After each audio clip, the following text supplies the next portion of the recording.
네, 오늘 본문의 제목을 매일 성경이 초대와 거절, 또 다른 초대, 이렇게 제목을 붙였습니다. 네, 지금 예수님은 이제 토요일 날 이렇게 말씀을 보면은 바리새인 지도자의 집에 초대가 되었어요. 거기서 지금 식사를 하고 있습니다. 예수님께서 뭐라고 얘기했는가 할 때에, 식사 자리에 초대되었을 때에 높은 자리에 앉지 말라, 오히려 말석에 앉으라 라고 이야기를 해 주었습니다. 그러니까 예수 믿는 사람들은 겸손을 지향해야 하는 거죠.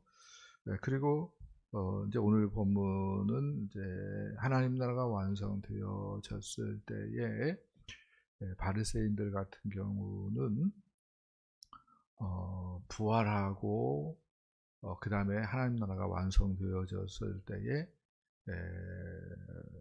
어떤 관점에서는 자연스럽게 그 잔치에 참여할 것으로 그렇게 기대를 했더랬습니다. 그런데 예수님께서는 그런 바리새인들의 기대가 문제가 좀 있다라고 하는 교훈을 오늘 말씀을 통해서 베푼다라고 이야기를 할 수가 있겠습니다. 말씀을 좀 봅시다. 우리 15절부터 17절 말씀 보겠습니다. 함께 먹는 사람 중에 하나가 이 말을 듣고 이르되 무릇 하나님 나라에서 떡을 먹는 자는 복되도다 하니, 이르시되 어떤 사람이 큰 잔치를 베풀고 많은 사람을 청하였더니 잔치할 시각에 그 청하였던 자들에게 종을 보내 이르되 오소서 모든 것이 준비되었나이다 아멘. 아멘. 예. 바리새인 중에 하나입니다. 함께 먹는 사람 중에 하나가 뭐라고 얘기했는가 할 때, 무릇 하나님의 나라에서 떡을 먹는 자는 복되도다, 이렇게 예수님에게 말을 건넨 거예요. 그러니까 이 바리새인은 하나님 나라가 완성되어졌을 때에 자기가 그 잔치에 초대되어서 떡을 먹는 것은 당연한 것이다, 이렇게 전제하고 이런 말을 하는 거예요. 근데 이렇게 생각하는 것이 문제가 좀 있다라고 예수님은 지금 교훈을 하고 있는 것입니다. 그래서 어떤 사람의 큰 잔치를 베풀고 많은 사람을 청하였다. 그리고 잔치의 시각이 임박했을 때에 그 초대되어졌던 사람들에게 이제 사람들을 보내어서, 종들을 보내어서 이제 어서 오도록 그렇게 알렸다라고 이야기를 하고 있습니다. 여기서 어떤 사람은 이제 하나님일 수 있겠죠. 그리고 하나님께서 큰 잔치를 베풀었다라고 말할 때 큰 잔치는 하나님 나라입니다. 그러니까 하나님께서 하나님 나라에 다 뭐 한 거예요? 초대를 한 거다라고 말을 할 수가 있겠습니다. 이 초대에 어떻게 해야 되죠? 긍정적으로 반응해야 맞죠. 긍정적으로. 그러니까 하나님 나라가 큰 잔치다라고 말을 하고 있는 것은 하나님 나라가 기쁨의 나라고 행복의 나라고, 그 다음에 먹고 마시고 해도 부족함이 없는 풍성함이 있는 곳이구나 라고 하는 것을 우리에게 가르쳐 준다라고 말을 할 수가 있겠습니다. 그러니까 하나님 나라에 들어가는 것은 너무너무 잘하는 것이죠. 그런데 이 하나님 나라의 잔치에 사람들이 사양하였다고 얘기를 하고 있어요. 18절, 19절, 20절 말씀을 좀 보겠습니다. 다 일치하게 사양하여 한 사람은 이르되 나는 밭을 샀음에 아무래도 나가 보아야 하겠으니 청컨대 나를 양해하도록 하라 하고, 또 한 사람은 이르되 나는 소 5겨리를 샀음에 시험하러 가니 청컨대 나를 양해하도록 하라 하고, 또 한 사람은 이르되 나는 장가 들었으니 그러므로 가지 못하겠노라 하는지라. 아멘. 하나님께서 사람들을 잔치를 열어놓고 초대한다고 초대를 했어요. 특별히 임박한 시간이 되었을 때에, 그러니까 모든 것들을 다 준비해 놓은 거였죠. 인원 수대로. 이제 사람들을 보내어서 잔치가 시작하니까 어서 오십시오 이렇게 초대를 했다 이거예요. 그런데 사람들이 다 사양하였다고 얘기를 하고 있습니다. 바리새인들 얘기죠. 어떤 이유를 들어서 사양했는가, 거절했는가 할 때에 어떤 사람은 밭 샀다고, 그러니까 밭 샀으니까 살펴봐야 된다고, 그러면서 나를 양해하도록 하라 이렇게 얘기했다는 겁니다. 생각 한번 해보세요. 밭을 사는 사람이 안 살펴보고, 밭을 안 살펴보고 사는가? 아이, 밭이 좀 얼만데요? 얼만데? 말이 안 되는 거예요. 이미 다 뭐 한 거예요? 살펴본 거예요. 그리고 값을 지불하고 산 겁니다. 그리고 잔치가 지금 열렸는데 그 시간에 꼭 밭을 살펴볼 이유가 없는 거예요. 근데 거절하는 거예요. 밭 샀다고, 살펴봐야 된다고. 그 다음에 두 번째 사람은 나는 소 5겨리를 샀다. 그래서 시험하러 가야 되니까 양해하도록 하라 라고 말씀을 합니다. 소 5겨리, 그러니까 10마리를 산 겁니다. 생각 한번 해보세요. 밭을 사요. 그 다음에 소를 10마리를 사요. 부자예요? 가난한 사람이에요? 부자일 것 같아요. 지금 유대 나라는 지금 로마의 지금 통치를 받고 있으니까 부자예요. 그런 상황 가운데서도 밭을 살 수 있고, 그런 상황 가운데서도 소 10마리 이렇게 살 수 있고, 부자입니다. 부자. 네. 바리새인이 맞아요. 네. 요 사람도 시험하러 간다고 얘기하고 있는데, 글쎄요, 다 시험해놓고 샀을 것 같은데, 아무튼 근데 안 가려고 핑계 대는 차원에서 소 5겨리 샀으니까 시험하러 간다, 양해해달라 이렇게 얘기를 한 것 같아요. 그 다음에 또 한 사람이 나오는데 장가 들었으니 그러므로 가지 못하겠노라 이렇게 얘기를 하고 있습니다. 장가 들면은 나라에서 군대 소집을 해도 율법에 의하면은 가지 않아도 됩니다. 입대하지 않아도 됩니다. 전쟁이 일어났어요. 그래서 이제 다들 젊은이들 오십시오 이렇게 소집 명령이 떨어져도 장가든 사람은 애유예요. 애유. 예. 집 산 사람도 애고.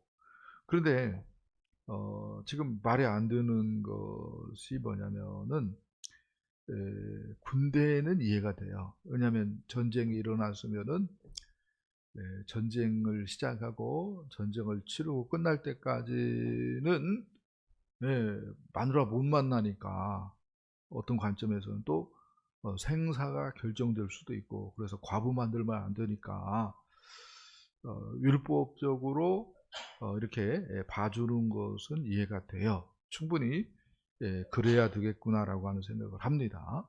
근데 지금 전쟁도 아니잖아요. 지금 잔치가 뭐 어떤 관점에서는 뭐 일주일이면 충분할 것 같은데, 근데 일주일이면 충분할 것 같은데 장가 들었으니까 안 가겠다. 이렇게 얘기가 나오니까 이것도 핑계를 위한 핑계다. 말도 안 되는 지금 핑계거리를 삼아서 거절하고 있다라고 얘기할 수가 있겠습니다. 여기서 이제 반복되는 말이 있는데요. 나는입니다. 그럼 임금님 앞에서 어떤 관점에서는 나는 하면 안 되는데, 하나님 앞에서 나는 하면 안 되는데, 지금 나는 하고 있어요. 믿는 것이 무엇이냐라고 이렇게 묻는다면은 나를 없애는 것이다라고 얘기할 수가 있습니다. 아담과 하와가 선악을 알게 하는 나무의 실과를 따먹었어요. 그 결과 뭐가 밝아졌습니까? 눈이 밝아졌습니다. 거기서 눈은 어떤 얘기냐면은 내가 나만의 시각을 가지게 되었다라고 하는 말일 수 있어요. 하나님의 시각이 있고 그 다음에 그 하나님의 시각으로 내가 살아가야 맞는데 그게 타락하기 이전의 인간의 모습이죠. 그러면은 문제될 것이 뭐가 있겠습니까? 하나님의 뜻대로 살아가니까 정말로 문제될 것이 일도 없는 거죠. 근데 하나님이 분명히 살아 역사하는데 내가 내 시각에 있어가지고 하나님도 이렇게 저렇게 막 평가해버리고 나 하고 싶은 대로 살아버려. 그러면은 이게 어떻게 되겠어요? 세상 말로 6.25 때 난리는 난리도 아닌 세상이 되는 거야. 그래서 믿는 것은 무엇인가 할 때에 나를 부인하는 거예요. 나를 없애는 거야. 그래서 예수님께서 누구든지 나를 따라오려거든 자기를 부인하고 자기 십자가를 지고 나를 좇을 것이니라. 이렇게 말씀을 한 것입니다. 생각 한번 해보세요. 이들이 밭 샀다고 안 왔어요. 이들이 소 샀다고 안 왔어요. 이들이 장가 갔다고 잔치에 안 왔습니다. 근데 그 잔치가 뭘 의미한다고요? 하나님 나라의 큰 잔치를 의미한다고요. 그러니까 이렇게 얘기할 수 있는 거예요. 밭 때문에 천국 못 들어간 거야. 소 때문에 천국 못 들어간 거야. 장가 간 것 때문에 천국 못 들어간 것이다라고 이야기할 수가 있습니다. 사탄이 말도 안 되는 것들을 통해서 천국 못 들어가도록 뭐 하는 거예요? 미혹하는 거다라고 이야기할 수가 있겠습니다. 자, 그건 그렇고요. 21절로 24절 말씀 쭉 보겠습니다. 종이 돌아와 주인에게 그대로 고하니 이에 집주인이 노하여 그 종들에게 이르되 빨리 시내의 거리와 골목으로 나가서 가난한 자들과 몸 불편한 자들과 맹인들과 저는 자들을 데려오라 하니라. 종이 이르되 주인이여 명하신 대로 하였으되 아직도 자리가 있나이다. 주인이 종들에게 이르되 길과 산울타리가로 나가서 사람을 강권하여 데려다가 내 집을 채우라. 내가 너희에게 말하노니 전에 청하였던 그 사람들은 하나도 내 잔치를 맛보지 못하리라 하였다 하시니라. 아멘. 훌륭한 어떤 관점에서는 힘께나 있는 사람들은 다 뭐 했어요? 거절했어요. 근데 잔치는 열렸고 자리는 있으니까 집주인이 노를 바라고 종들에게 빨리 시내의 거리와 골목으로 나가서 가난한 자들, 몸 불편한 자들, 맹인들, 저는 자들을 데려오라 이렇게 했습니다. 그래가지고 종들이랑 발이 불이 나게 움직여 가지고 사람들이 오긴 왔는데 아직도 자리가 남아 있었다고 얘기를 하고 있어요. 우리는 이렇게 얘기할 수 있죠. 잔치에 참여한 사람들이죠. 예수 믿는 사람들은. 그런데 어떻게 생각을 해야 됩니까? 나는 하나님 나라 잔치에 들어갈 만한 하등의 이유가, 자격이 없는 사람인데 하나님의 큰 은혜로 내가 하늘나라 잔치에 왔다, 이러한 생각을 해야 된다고 본문은 얘기하고 있다라고 말을 할 수가 있습니다. 그것을 뭐라고 얘기해요? 가난한 자들, 몸 불편한 자들, 맹인들, 저는 자들로 얘기를 해주고 있어요. 어떤 관점에서는 잔치에 참여할 만한 자격이 안 되는데 그냥 참여하게 됐어요. 은혜죠, 은혜. 그런데 지금 뭐라고 얘기합니까? 자리가 남았다고 얘기를 하고 있어요. 자리가 남았으니까 어떻게 해야 된다고 말을 합니까?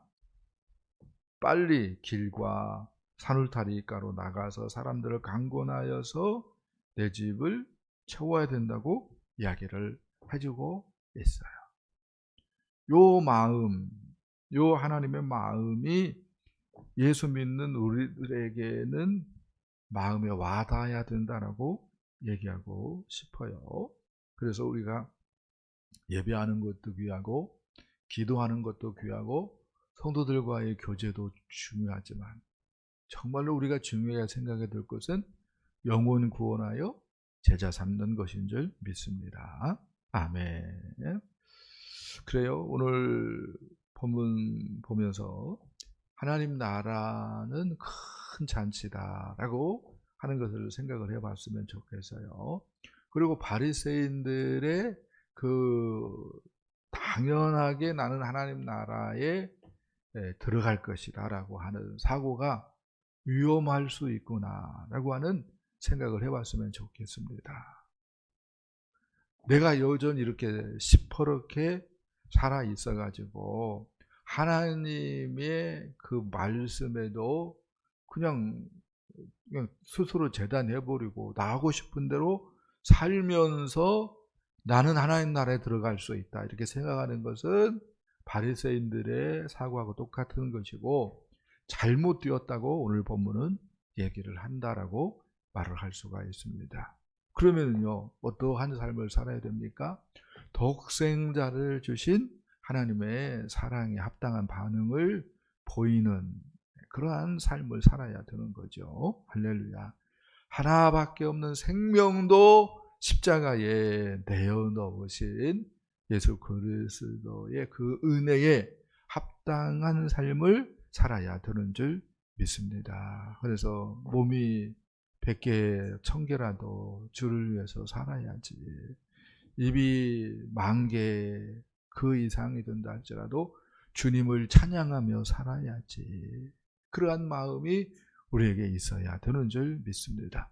그런 사람들이 바로 믿는 사람들이고, 그런 바로 믿는 사람들이 하나님 나라 완성되어졌을 때에 주인공이 되어주는 줄 믿습니다. 저와 여러분이 그런 은혜의 주인공들 되어줄 수 있기를 예수님의 이름으로 축복합니다. 기도합니다. 하나님